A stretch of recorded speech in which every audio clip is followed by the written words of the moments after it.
In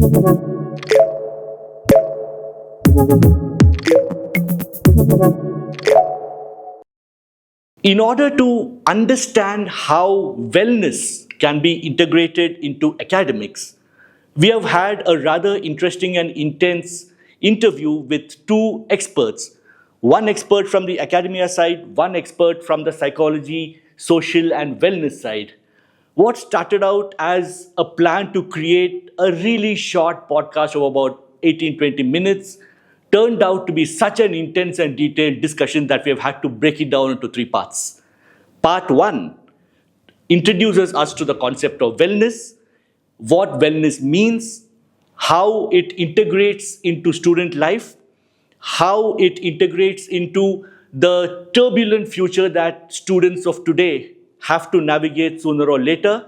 So, part one, which will be released very soon, talks about the core concepts of wellness, the industry around us, some of the psychological, social challenges that the students of today, the Gen Z generation of today, is having to navigate, and how educationalists and the academia can make life much easier for them, ensuring that we churn out a new generation of achievers, entrepreneurs, and leaders. Academia and wellness, a gap that has been around for decades. The industry has changed. Our socio-economic demographics have changed, but we are still relying on marks and grading to figure out how a good or bad a student is performing.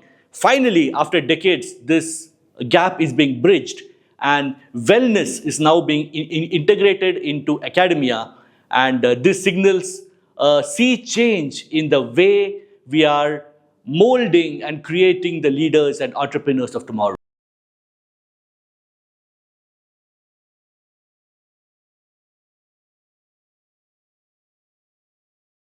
Hello and welcome. Today we are joined by Professor Eishwar Maanay, who is the Dean of BNM Institute of Technology, and Mrs. Summa Suresh, who is the founder of Sankalp Healthcare.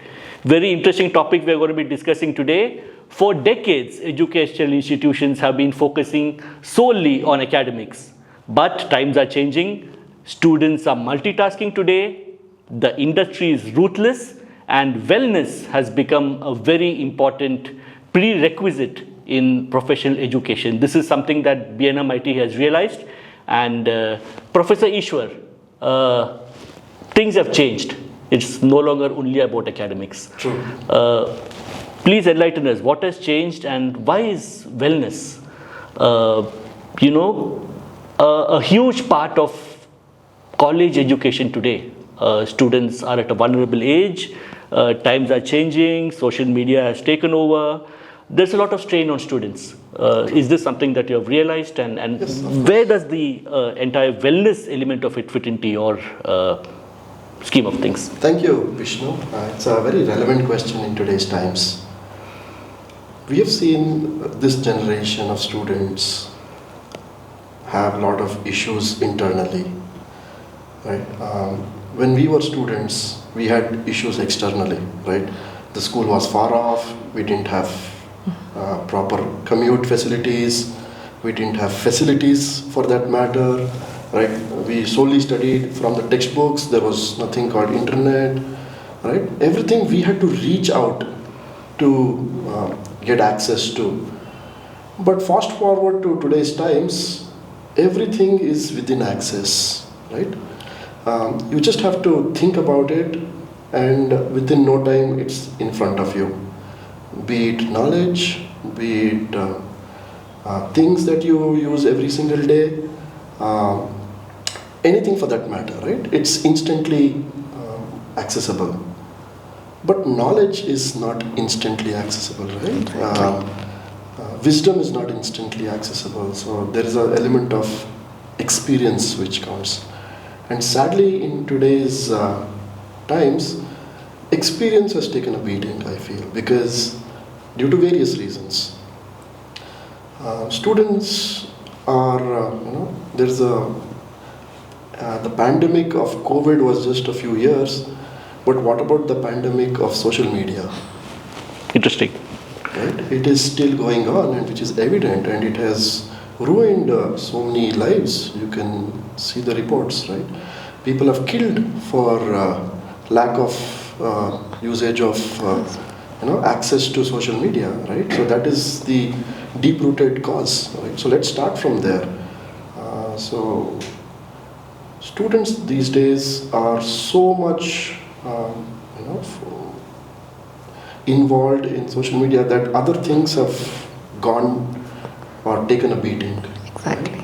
So if you are always on social media, accessing data, information, right? I would say after a certain point, it's just unnecessary information that you're feeding in. So let me give you an example which is very relatable, right? And which is also pertinent to the current times, eating habits, right? So you have a certain appetite, but we see a lot of health issues, right? Because people are eating at any given time of the day. Right. Right? The quantity is not measured, right? And the quality of food is highly, highly nutritious, right? The content is very high, refinement is very high, right? The food that we take in is kind of polluted, I would say, to the Right. human body, right? So imagine you're taking in lots of this food, but your stomach can only digest a certain aspect of it, right? So what happens to the other food that we consume? So obviously indigestion, obviously obesity, and then other health issues crop up, right? So exactly relate that to information, right? You need a certain amount of information. What happens if you get access to a lot of information, right? Indigestion of information, I would say. Yes. Right? Distraction of your priority, distraction of what you're supposed to be doing. No priorities, like lack of priorities.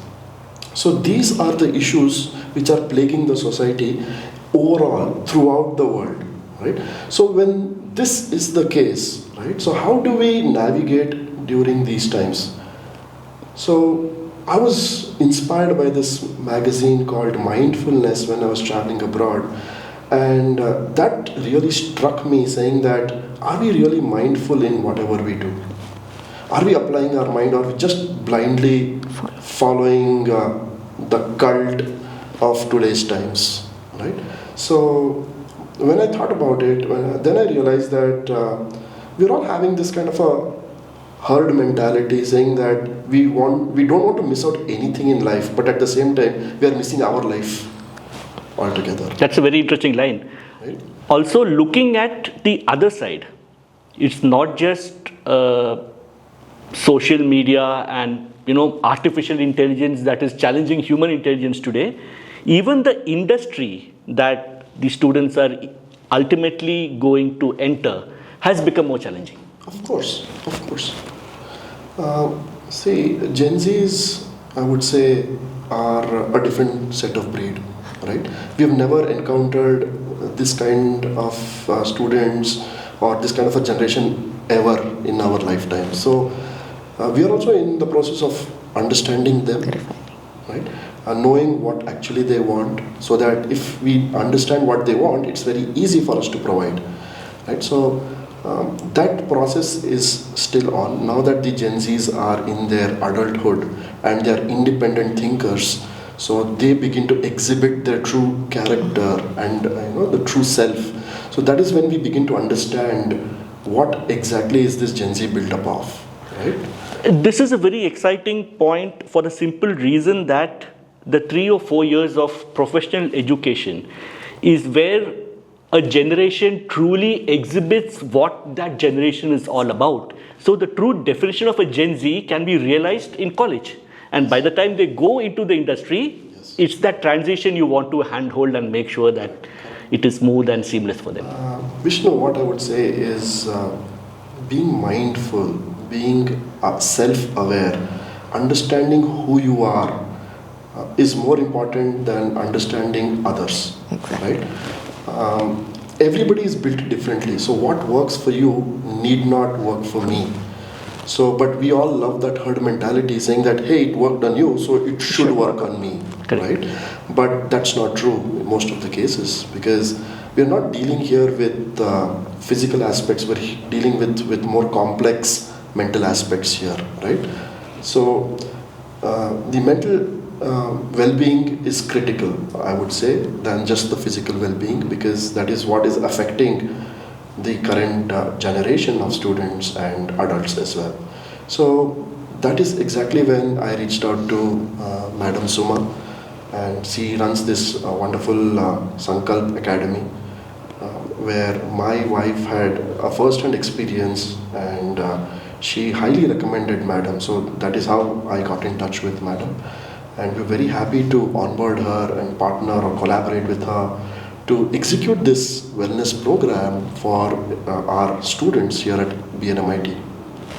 Right. So Sankalp Wellness has curated, specially curated this program for BNMIT, and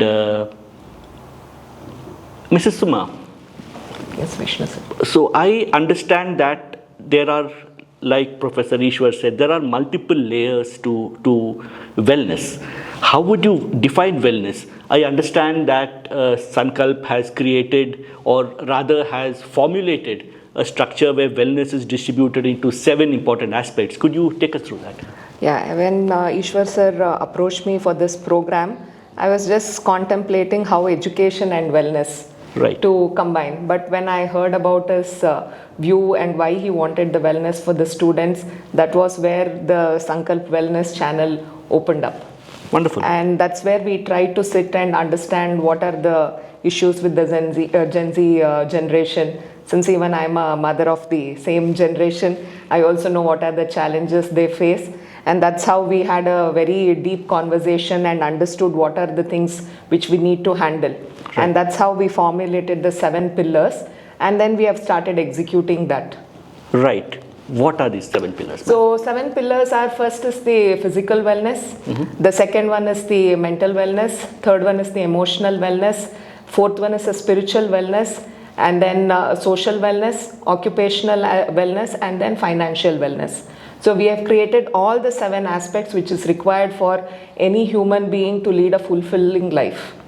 Especially for a generation that is often referred to as being hyperactive, overambitious, which is positive, which is really good, but it comes with a strong wellness aspect. Please take us through each of these pillars, for us to understand better. Yeah, the physical wellness depends upon movements.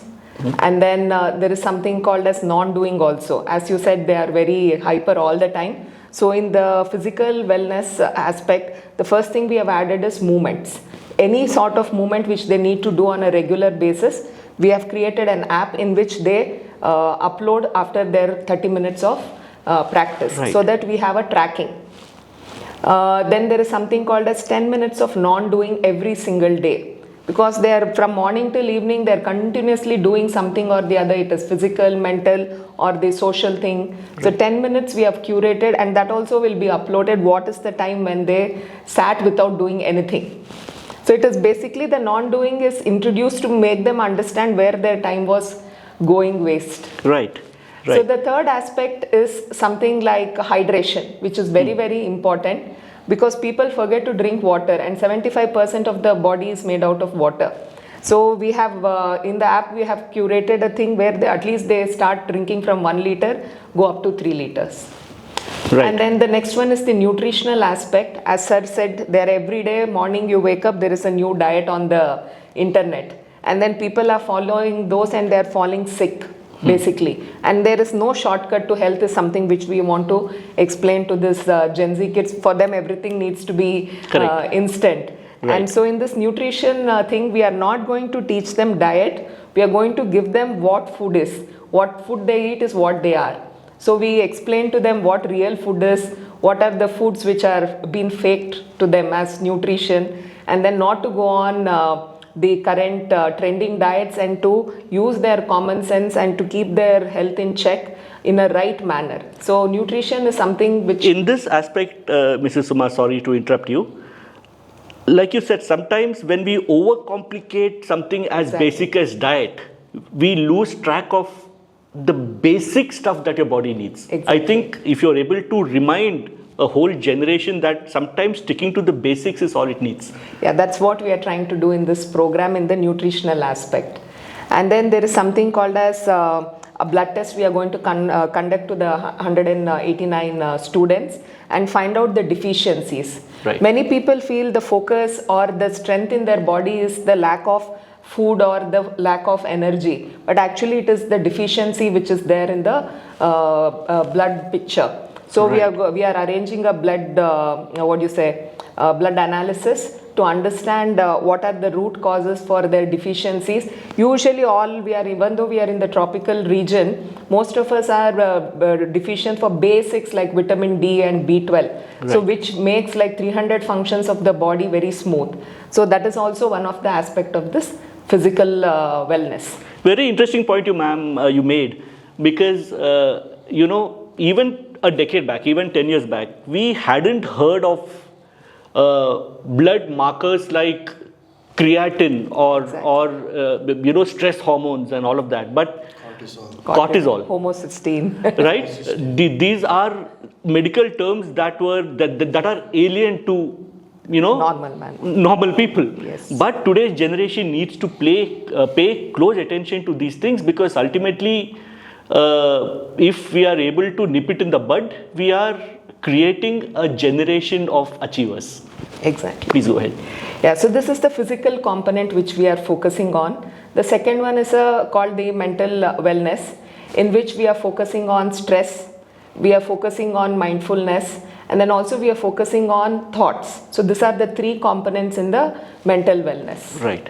So in the mental wellness, most of them, they feel, the minute we are asking anything, they say it's stressing. This is one word which comes very commonly in everybody's mouth. So we want to explain to them what stress is.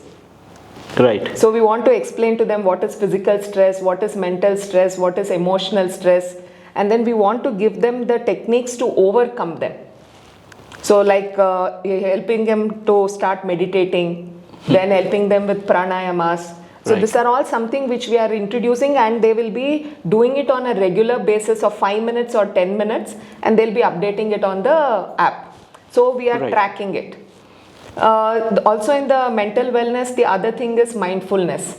Most of them are not mindful of what they are doing at all. By mindfulness, do you mean being in the present? Yeah, being in the present is Right. what mindfulness means, and the meaning of meditation also is being in the present itself. Right. So we are going to start something called as the meditation beginner series, where we introduce them to what is meditation, and then what are the different types of meditations, which are the ones which will suit the students, Right. looking at the time restriction, and what are the benefits of meditation. So when we do a program like this, they will know, like they will have a good analysis of what suits them. So this is one thing which we would like to do, mindfulness. Then meditation, again 10 minutes they'll be practicing on a daily basis and uploading it. And pranayama also gives a lot of clarity. So every 90 minutes, either your right nostril is predominant or your left nostril is predominant. The right nostril depends upon the physical energy, the left nostril depends upon the mental energy. So whenever you are eating food, if your right nostril is active, you don't gain weight. And Okay. when left nostril is predominant when you're studying, then your mind is more active. So we teach them such small techniques which they will carry on throughout their life. So Right. and also help them whenever, then also this in this current Gen Z, the main thing I always listen is, first is stress, second is anxiety, and third is depression. Again, anxiety, depression are words that have come up in this generation. I think all three of us sitting here and a lot of you listening in, I think we never have heard of stress. Okay, we are having an off day, mood is off, but we have never been able to interpret it in psychological terms like anxiety and depression and stress. Exactly.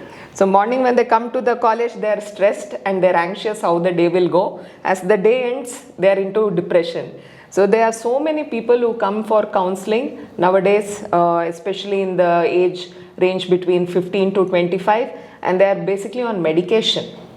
and we feel Right. so bad. And that's what when I and sir were discussing, most of them are going for help outside. Okay. Not the ideal age Exactly. to be Exactly. under medication. Yeah, and that's where this mental wellness will give them a clarity of what is stress, how to be mindful, and how to go about with any kind of stress, anxiety, or depression.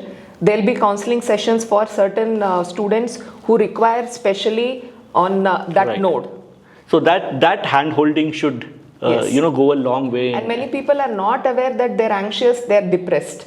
So giving them a complete insight of what feelings they're going through and helping them identify their feelings is something we will be doing in mental wellness.